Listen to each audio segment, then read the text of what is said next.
അങ്ങനെ Spiderman brand new day കണ്ടിപ്പോൾ വന്നതേ ഉള്ളൂ. ഒറ്റ വാക്കി പറയാനാണെങ്കിൽ എനിക്ക് ഈ പടം ഇഷ്ടപ്പെട്ടു. ബട്ട് കുറച്ച് കാര്യങ്ങൾ പറയാൻ നമുക്ക് ഡീറ്റെയിൽ ആയിട്ട് പോവാം. ഒന്നാമത്തെ പോസിറ്റീവ് ഇതിൻ്റെ റിലേറ്റബിലിറ്റി ഫാക്ടറാണ്. And it's basically Spider-Man it's basically relatability factor എന്ന് എനിക്ക് തോന്നിയിട്ടുണ്ട്. ആൻഡ് ഇത് പീറ്റർ പാർക്കറിൻ്റെ സ്റ്റോറിയാണ്. നിങ്ങൾ വലിയ ആക്ഷൻ പരിപാടിയോ കാര്യങ്ങളൊക്കെ പ്രതീക്ഷയോ യു വിൽ ബി ഡിസപ്പോയിൻറ്റഡ്. ഉണ്ട്, കിടിലൻ ആക്ഷൻ ബ്ലോക്സ് ഉണ്ട്, ബട്ട് ഫുള്ളായിട്ട് അങ്ങനെയല്ല. ഇപ്പം നോ വേ ഹോം പോലൊരു പടം നിങ്ങൾ പ്രതീക്ഷിക്കുവാണെങ്കിൽ നിങ്ങൾ ഡിസപ്പോയിൻറ്റഡ് ആവും. ബട്ട് ആ ട്രെയിലർ ഉണ്ടപ്പം I was excited to see how Peter Parker's life, like സ്നേഹിച്ചൊരാളെ വിട്ട് കളഞ്ഞു, അത് അങ്ങനെ ആയിപ്പോയി. ആൻഡ് അത് കഴിഞ്ഞ് പുള്ളിക്കാരൻ എങ്ങനെയാണ് ലീവ് ചെയ്യുന്നത്. And it was so exciting. And ആ ഒരു പുതിയ world where he's a nobody. And അത് ഭയങ്കര emotionally it was so haunting and it was so nice. And ഇത് ഭയങ്കര ഗ്രൗണ്ടഡ് ആയിരുന്നു. അതാണ് ഇതിൻ്റെ ഏറ്റവും എനിക്ക് ഭയങ്കര വർക്കായിട്ട് തോന്നുന്നത്. രണ്ടാമത്തെ പോസിറ്റീവിൻ്റെ ടെക്നിക്കൽ സൈഡാണ്.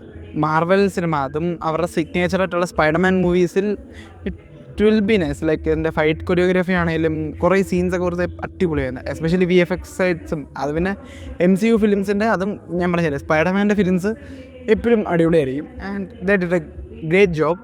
ആൻഡ് ഇതിൻ്റെ ഡയറക്ടറാണ് ഷാൻജി ഫിലിം ചെയ്തതെന്നും എനിക്ക് പുള്ളിക്കാരനാണ് ചെയ്തത്. And it was nice. Like ആ പടം എനിക്ക് ഭയങ്കര ഇഷ്ടമാണ്. ആൻഡ് ഇതും technically and it was so fast എന്നല്ല, അതിന് പറ്റിയ പേസിങ് ആയിരുന്നു. It was nice pace. Like അത് അങ്ങനെ ലാഗോ അങ്ങനെ ബോറടി എനിക്ക് അടിച്ചില്ല. പിന്നെ ഞാൻ 3Dയിലാണ് കണ്ടത്. നിങ്ങൾക്കത് 2D കണ്ടാലും എനിക്ക് പ്രശ്നം തോന്നിയില്ല. കാരണം 3D എനിക്ക് അത്രയ്ക്ക്, ഞാൻ പോയ തിയേറ്ററിൻ്റെ ആയിരിക്കും, ഭയങ്കര സ്ക്രീൻ കുറച്ച് ഡാർക്കായിരുന്നു. ആൻഡ് കൊള്ളായിരുന്നു, but not up to the മാർക്കെന്ന് തോന്നി. എനിക്ക് 2D കണ്ടാലും വലിയ പ്രശ്നമൊന്നും തോന്നിയില്ല. ഐ മീൻ അങ്ങനെ കണ്ടാലും വലിയ പ്രശ്നമൊന്നും തോന്നിയില്ലായിരിക്കും തോന്നുന്നു. But 3D was nice. അടുത്ത positive it's performances. Tom Holland, Zendaya, Mark Ruffalo, പിന്നെ പണിഷർ, പുള്ളിക്കാരൻ്റെ പേര്, ആക്ടറിൻ്റെ പേര് ഞാൻ മറന്നുപോയി. And the thing is that ഇവരെല്ലാവരും literally they whole did the job very well, especially Tom Holland. കാരണം ടോം ഹോളണ്ടിൻ്റെ ക്യാരക്ടർ ഇറ്റ്സ് ലൈക്ക് പുള്ളിക്കാരന് ആ ഒരു ഇമോഷൻസ് ചില നോട്ടത്തിലും ചില ഡയലോഗ്സിലൊക്കെ നമുക്ക് ആ ഒരു കിക്ക് കിട്ടുന്നുണ്ട്. ആൻഡ് അത് അവിടെ എന്താ കൺവേ ചെയ്യുന്നതെന്നുള്ളത് പുള്ളിക്കാരൻ അടിപൊളിയായിട്ട് ചെയ്തിട്ടുണ്ട്. കാരണം നമ്മൾ ഹോം കമ്മിങ് തൊട്ട് കാണുമ്പോൾ ഒരു പയ്യൻ, പുള്ളിക്കാരന് പവേഴ്സ് കിട്ടുമ്പോൾ ആ ഒരു എക്സൈറ്റ്മെൻറ്റാണ് ഫുൾ ഹോം കമ്മിങ് ഇതിലൊക്കെ കാണിച്ചേക്കുന്നത്.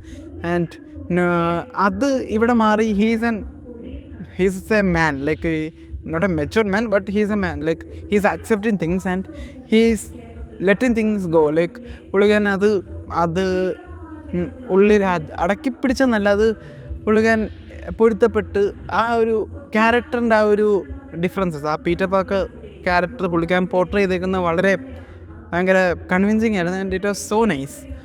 ആൻഡ് പിന്നെന്താ അടുത്ത പോസിറ്റീവ് ലൈക്ക് മൊത്തത്തിൽ എനിക്ക് ഈ പോസിറ്റീവ്, ഇത് ഫിലിം കാണാനുള്ള പോസിറ്റീവ്സാണ്. ആൻഡ് ഇത് നിങ്ങൾ തിയേറ്ററിൽ തന്നെയാണ്. If you are MCU fan, just don't look the review, just go for it. And നെഗറ്റീവ്സായിട്ട് എനിക്ക് അങ്ങനെയൊന്നും പറയാൻ എനിക്ക് തോന്നില്ല. ലൈക്ക് ഇപ്പം നോ വേ ഹോമിൻ്റെ അത്രയൊരു ഹൈ മൊമെൻറ്റ്സ് ഇതിനകത്ത് കുറവാണ്, ബട്ട് ഇല്ലെന്നല്ല, കുറവാണ്. അത് നെഗറ്റീവായിട്ട് പറയാൻ പറ്റുമെന്ന് എനിക്കറിഞ്ഞില്ല. And if you are MCU fan, overall for me this film worked. And if you are MCU fan, don't miss it. Like just go for theatres. Fan ഒരു സൂപ്പർ ഹീറോ ലൈക്ക് അടിപിടിയ ഭയങ്കരമായിട്ട് expect ചെയ്ത് പോകുന്നതാണെങ്കിൽ you will be disappointed. പിന്നെ post credit എന്ന് പറഞ്ഞാൽ വലിയ സീനൊന്നുമില്ല, ഒരു വലിയ ഞെട്ടൽ പരിപാടി ഒന്നും വലിയതായിട്ട് എനിക്ക് തോന്നിയില്ല. ഇറ്റ്സ് ലൈക്ക് ഒരു ബാറ്റ്മാൻ 2022 ഇറങ്ങിയ മാറ്റ് റിവീസിൻ്റെ ബാറ്റ്മാനകത്തൊരു പോസ്റ്റ് ക്രെഡിറ്റ് ഉണ്ട്. ജോക്കറിൻ്റെ അല്ല, ലാസ്റ്റ് ഒരു പോസ്റ്റ് ക്രെഡിറ്റ് ഉണ്ട്, ഒരു ഫോണിൽ ഒരു സംഭവം. അത് അതേപോലെ ഉണ്ടായിരുന്നു. വലിയ എക്സൈറ്റ്മെൻറ്റും പരിപാടിയൊന്നും വന്നില്ല. But it's okay. Overall if you are MCU fan, just go for it. And if you are normal super hero ഫിലിംസൊക്കെ സ്പൈഡർമാൻ ഇഷ്ടമുള്ളവർക്കാണെങ്കിലും ഇത് വർക്കാവും. ബട്ട് നിങ്ങൾ നോ വേ ഹോം എക്സ്പെക്റ്റ് ചെയ്ത് പോകരുത്, അത്രയേ ഉള്ളൂ. And that's a review. By.